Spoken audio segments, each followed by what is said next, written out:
आज जिस टॉपिक को लेकर मैं आप सबके साथ डिस्कस करने वाला हूँ बहुत ही इंपॉर्टेंट टॉपिक है। और आप सब जानते हैं कि प्रीलिम्स के रिजल्ट आ चुके हैं और आप सब अब काफ़ी स्टूडेंट्स ऐसे हैं जो मेंस के लिए जा रहे हैं। सो जैसा कि आप सभी काफ़ी रिक्वेस्ट भी थी कि मेंस में आपको मदद की जाएगी किस तरीके से आंसर राइटिंग करनी चाहिए। सो मैं यहाँ पर एक मॉडल आंसर्स लेकर आया हूँ आप सबके सामने, और वो मॉडल आंसर्स मैं आपके सामने जनरेट करूँगा और आंसर्स को लिखने की कोशिश करूँगा।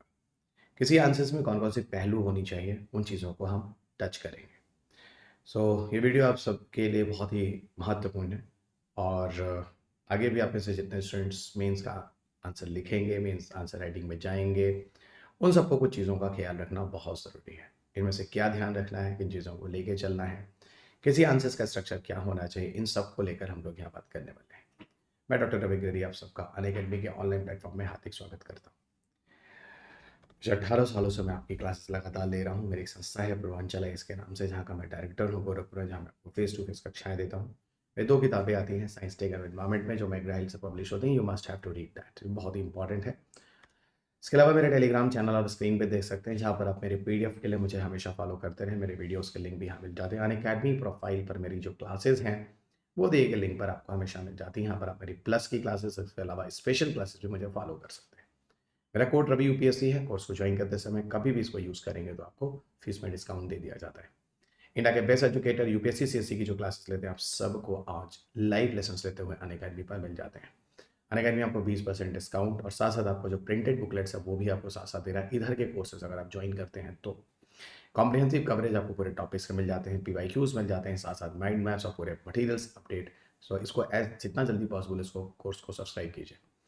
अनअकैडमी आपको 0% EMI फैसिलिटी भी देता है। लोन फैसिलिटी भी आप अनअकैडमी से ले सकते हैं। अनअकैडमी एक अच्छा ऑप्शन इसलिए है क्योंकि आपको बहुत सारे educators, flexibility courses, unlimited views और प्लस लाइव मेंटरशिप भी मिल जाती है। इसके अलावा 178 से अधिक स्टूडेंट जो हैं 2021 में अनअकैडमी की मदद से यूपीएससी में कहीं ना कहीं किसी तरीके से सेलेक्ट हो चुके हैं। यूपीएससी सीएससी जीएस कॉम्बैट लेकर हम 31 जुलाई को आते हैं, ठीक 11 बजे से ज्वाइन करना ना भूलें। मेरा कोड रवि यूपीएससी है। जब भी आप इसे ज्वाइन करते हैं रवि यूपीएससी कोड को यूज़ करें और स्कॉलरशिप जीतने का मौका भी आपको मिलता है। हम यहाँ बात करने वाले हैं मेंस आंसर राइटिंग की। देखिए, जब भी हम मेंस का आंसर लिखते हैं 2-4 चीज़ों का ध्यान रखिएगा। जब भी कोई भी आंसर्स अगर हम लिखते हैं उनमें 4 चीज़ें होती हैं।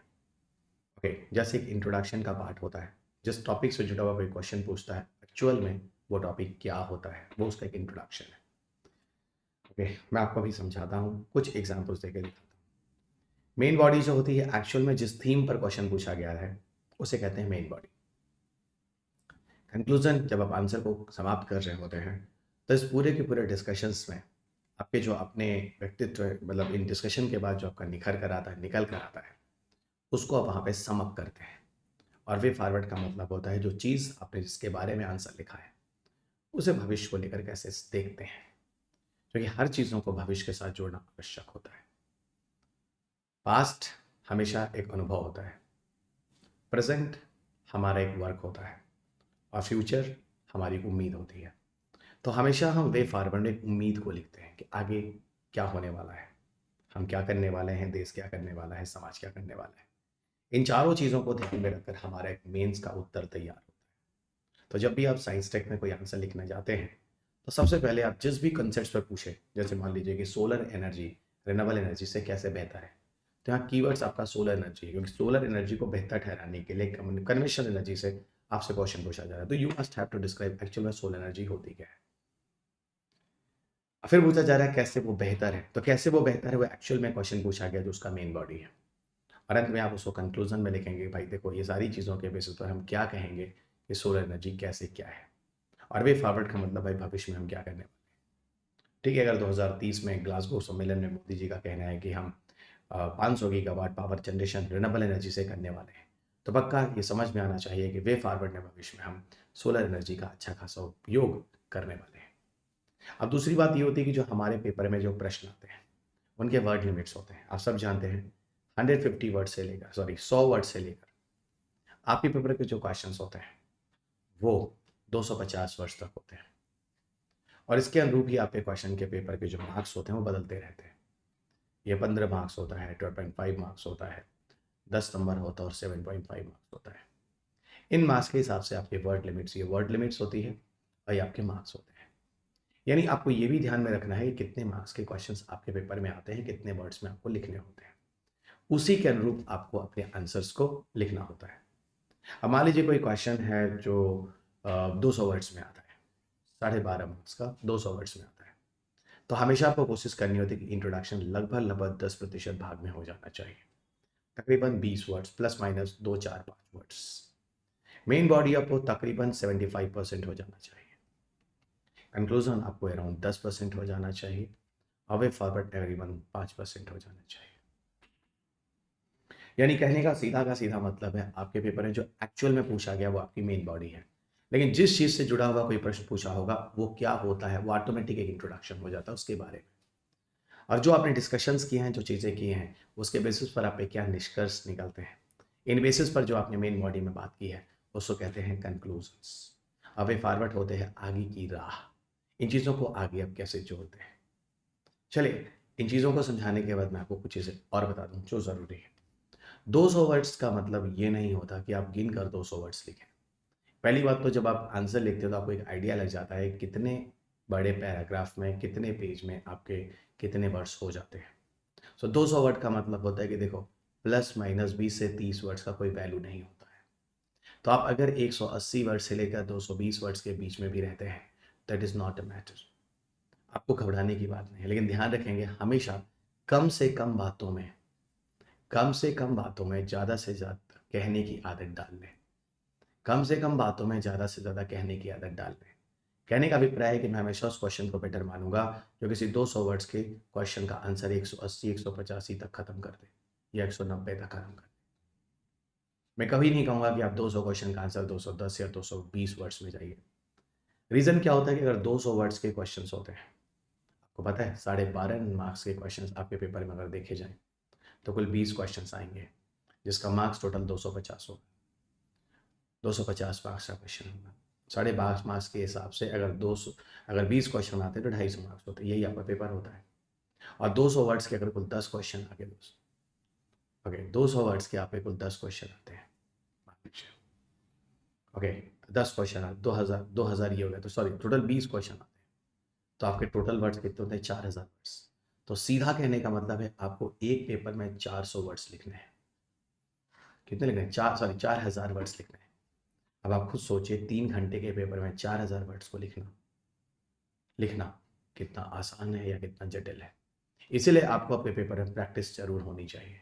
आपको अपने पेपर में समझ जरूर होनी चाहिए किन चीज़ों को कितने वर्ड्स में हम सजाएंगे, लिखेंगे, और कितने भी स्ट्रैटेजिकली तरीकों से हम लिखने की कोशिश करेंगे। तो आप ऐसे हर व्यक्ति को ये पता होना चाहिए, हर विद्यार्थियों को पता होना चाहिए कि आपको एक पेपर में जीएस पेपर 3 में अगर हम बात कर लें तो 4000 वर्ड्स लिखने हैं। अब आप खुद देख लीजिए आपकी स्पीड क्या होगी। उतने ही समय में आपको सोचना है, समझना है, सूझना बूझना है, और उतने देर में ही आपको लिखना भी है, उसी टाइम स्ट्रक्चर में। और यहाँ पर आपको क्या चीज़ें होनी चाहिए आपके पास, ये आपके सामने है। इन सबको आप पैराग्राफ में लिखा करें, ठीक है, पैराग्राफ में लिख। और साइंस एंड टेक में आपको फ़ायदा है कि आप इन्हें पॉइंट्स में भी लिख सकते हैं। पर याद रखिएगा जब भी आप पॉइंट्स या पैराग्राफ कुछ भी लिखते हैं, पहला पैराग्राफ और पहली पॉइंट्स उसके इंट्रोडक्शन से ही संबंधित होनी चाहिए, और लास्ट की जो 2 है उसमें कंक्लूजन और सबसे लास्ट का वे फॉरवर्ड ही होना चाहिए। बीच में जितने भी मेन बॉडीज के पैराग्राफ हैं, आप उसे पैराग्राफ टू पैराग्राफ चेंज कर सकते हैं। और एक चीज़ और ध्यान रखिएगा, जिस टॉपिक पे प्रश्न पूछा जाता है उस टॉपिक के कीवर्ड्स को हर पैराग्राफ में जब जरूर यूज़ करें। जैसे मान लीजिए आपको पूछा जा रहा है सोलर एनर्जी के बारे में, आपने क्या किया 2 पैरा आंसर लिखते गए, आप आंसर सही लिख रहे हैं, लेकिन आप उस आंसर में कहीं भी सोलर एनर्जी बीच में यूज़ नहीं कर रहे हैं। इससे एक डाउट ये भी होता है एग्जामिनर को भी, ये लगता है कि ऐसा तो नहीं है कि आप क्वेश्चन के अनुरूप उत्तर को नहीं लिख रहे हैं। इसे जब भी आप उत्तर को लिखें तो पैराग्राफ में उन शब्द को जरूर लिखते हैं जिसके बेसिस पर आप वो उत्तर लिख रहे हैं। इसे हमेशा एग्जामिनर को ये समझ में आता है कि आप क्वेश्चन के इर्द गिर्द ही हैं, उस टॉपिक के इर्द गिर्द ही हैं, उन्हीं चीज़ों के बारे में जोड़ जोड़ कर आप उत्तर को लिखते हैं। ये चीज़ आपके इंटरव्यू में बड़ी ज़रूरी होती है। जब आपसे इंटरव्यू में क्वेश्चन पूछा जाता है और थोड़े डिस्कशन लंबे हो जाते हैं तो बीच बीच में मैं आपको हमेशा सजेस्ट करता हूँ, सलाह देता हूँ कि भाई देखो कुछ समय के बाद फिर उस कीवर्ड्स के बारे में बोल दो, नहीं तो ऐसा लगेगा एग्जामिनर को आप कहीं और चले गए, तो वहाँ पर आप हो सकता है कि आप मार्क्स लूज कर जाओ। और यहाँ पर आप रिस्क नहीं ले सकते हैं। ये रिस्क इसलिए ले सकते हैं कि मेन से ही आपका रियल कंपटीशन है। पीटी तो जस्ट टू क्वालिफाइंग पेपर है, आप ऐसे हर विद्यार्थी जानता है। अगर मान लीजिए आपका पेपर का कट ऑफ 42 जाता है प्रीलिम्स में, आप चाहे 45 नंबर पाइए, आप चाहे 45 क्वेश्चन कीजिए, भले ही 42 क्वेश्चन का टफ जा रहा है, या फिर 85 क्वेश्चन कीजिए, आपको पता होना चाहिए दोनों विद्यार्थी सेम है, क्योंकि दोनों ने प्रीलिम्स क्वालिफाई किया है। तो प्रीलिम्स में कोई बहुत ज़्यादा ज़रूरत नहीं है आपको, प्रीलिम्स में इतना हो जाना चाहिए कि आपको प्रीलिम्स क्वालिफाई होने से ना रुके। रियल कंपटीशन मेंस में है। मेंस में एक एक मार्क्स के लिए फाइट होती है। और मैं आप सबको हमेशा कहता हूँ कि लास्ट तक जब तक आपके पास समय है, क्लास छोड़कर मत जाइए, लिखते रहिए, कोशिश करते रहिए, क्योंकि एक नंबर से आपकी डेस्टिनी बदल सकती है। हो सकता है एक नंबर से आप आईएएस हो सकते थे, आईपीएस हो गए, अब जिंदगी भर आपको आईएएस को सल्यूट करना पड़ेगा। हो सकता है एक नंबर से आप टॉप होने से रुक जाए, हो सकता है एक नंबर से आपका इंटरव्यू कॉल रुक जाए, हो सकता है एक नंबर से आपका, तो मैंने आपको ये एग्जाम्पल देकर ये बताना चाह रहा हूँ कि मेंस में आप लास्ट तक संघर्ष करते रहेंगे, क्योंकि एक नंबर आपकी डेस्टिनी बदल सकती है, आपकी ज़िंदगी बदल सकती है। इसीलिए दोस्त, मेंस के पेपर में और रियल फाइटिंग आपकी, रियल कंपटीशन आपकी मेंस में ही होता है। तो इसको बहुत ही सूझबूझ के, समझ के साथ आपको आंसर लिखना है। इसीलिए ये वीडियो बनाना बहुत ज़्यादा ज़रूरी था। और जब यहाँ पर आप लोगों की काफ़ी रिक्वेस्ट आए, तो मुझे लगा बिल्कुल इस टॉपिक पर वीडियो एक बनाना चाहिए, क्योंकि इस तरह के अभी तक मैंने किसी भी तरह के लेसन्स अभी तक यहाँ इस प्लेटफॉर्म पे नहीं लिया है। जब मेरे प्लेलिस्ट में जितने वीडियो देखेंगे आपको, मेंस के आंसर राइटिंग पर मैंने कभी बात नहीं की है। तब मैं उम्मीद करता हूँ कि आपको एक स्ट्रक्चर समझ में आ गया है, किस तरीके से इंट्रोडक्शन, मेन बॉडी, कंक्लूजन और वे फॉरवर्ड को लिखना है। अब बात होती है कि सर आप एक प्रैक्टिस करके दिखा दो। डेफिनेटली ज़रूरी है। मैं आपको लिए चलता हूँ एक प्रैक्टिस की तरफ। यहाँ देखिए, 2018 के मुख्य परीक्षा का एक प्रश्न है जो मैं लेकर आपके सामने आया। क्वेश्चन कह रहा है, with growing energy needs should India keep on expanding its nuclear energy programme. तो आपको खुद दिख रहा होगा, इस क्वेश्चन का कीवर्ड है न्यूक्लियर एनर्जी प्रोग्राम, यानी क्वेश्चन न्यूक्लियर एनर्जी प्रोग्राम पर बेस्ड है, पहली चीज। और दूसरा कह रहा है, discuss the fact and fears associated with the nuclear energy, यानी इसके जो फैक्ट्स हैं और इनके जो फियर्स हैं जो न्यूक्लियर एनर्जी से जुड़े हुए हैं, उनके बारे में लिखिएगा। और इसका आंसर जो है वो 250 वर्ड्स में लिखना है, 15 मार्क्स का प्रश्न है। अब देखिए, सबसे पहले आप मुझे बताइए यहाँ पर कीवर्ड्स क्या है जिस पर क्वेश्चन पूछा गया है। आपके दिमाग में सिर्फ जाएगा सर न्यूक्लियर एनर्जी कार्यक्रम, भारत का न्यूक्लियर एनर्जी कार्यक्रम, नाभिकीय ऊर्जा कार्यक्रम। अब यहाँ पर बात ये करनी है कि growing nuclear energy should keep India's expanding its nuclear energy programme. तो पहले आपको इंट्रोडक्शन में ये लिखना होगा कि भाई देखो, ऐसा है कि न्यूक्लियर एनर्जी क्या होती है। तो ठीक है, ऐसा एनर्जी जो न्यूक्लियर फ्यूल की मदद से पावर जनरेशन के लिए यूज की जाती है, ये चीजें न्यूक्लियर एनर्जी के अंदर आती है। ओके, या ऐसे ही कर सकते हो, इन द मॉडर्न सिनेरियो आप ऐसे उठा सकते हैं, जहाँ पर बहुत सारी एनर्जी सोर्सेज आज प्रयोग में लाए जा रहे हैं, वहाँ एक नई एनर्जी सोर्सेज जो भारत जैसे राष्ट्र के लिए भविष्य लक्षित हो सकती है, उसमें न्यूक्लियर एनर्जी महत्वपूर्ण है, जहाँ नाभिकीय ईंधनों का प्रयोग किया जाता है, यानी न्यूक्लियर फ्यूल का प्रयोग किया जाता है। तो इस तरीके से आपने पहले क्या किया, न्यूक्लियर एनर्जी को इंट्रोड्यूस कर दिया। अब उसके बाद मेन बॉडी की बात होती है। अब बात होती है मेन बॉडी में क्या करेंगे।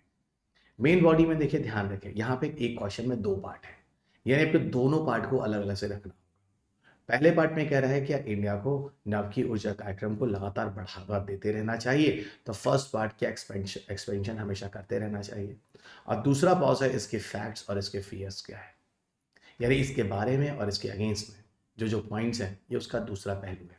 तो कोशिश करना आपको तकरीबन 40 to 50% आपके मेन बॉडी का जो वर्ड लिमिट होना चाहिए, वो पहले पॉइंट को, दूसरे करीब करीब 50% को होना चाहिए।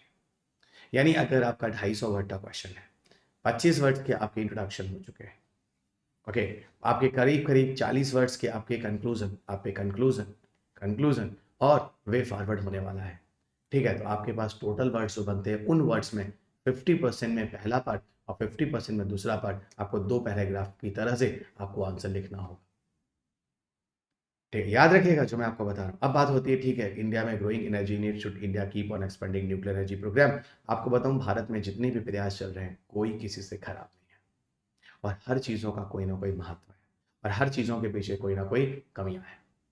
तो बस ये ध्यान रखना होगा कि क्या भारत को नाभिकीय ऊर्जा कार्यक्रम की तरफ आगे बढ़ना चाहिए। तो इसको आपको समझना पड़ेगा पहले पार्ट में कि नाभिकीय ऊर्जा कार्यक्रम समय के अनुरूप एक ऐसा कॉन्सेप्ट है, एक ऐसी चीज़ है जो लाना बहुत आवश्यक है। क्यों?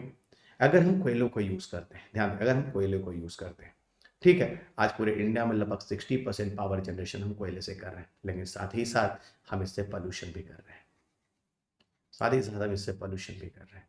यानी कोयले की एफिशिएंसी ज़्यादा है, ऊर्जा की ज़रूरतों को पूरा कर सकता है। वहीं पर अगर हम न्यूक्लियर एनर्जी को अपनाते हैं, न्यूक्लियर एनर्जी के साथ भी ये क्षमता है कि पावर जनरेशन की कैपेसिटी बहुत ज़्यादा होती है। भारत जैसे राष्ट्र को न्यूक्लियर एनर्जी जैसी चीज़ों को लाने पर यहाँ पर पावर जनरेशन की कैपेसिटी ज़्यादा होने से ये भारत की ज़रूरतों को पूरा कर सकता है। वहीं पर अगर बात करें तो नाभिकीय ऊर्जा से पॉल्यूशन जो होता है वहाँ उस लेवल पे नहीं होता जैसे कोयला टाइप का होता है। यहाँ पर निकलते हैं तो न्यूक्लियर वेस्ट निकलते हैं, नाभिकीय अवशिष्ट निकलते हैं।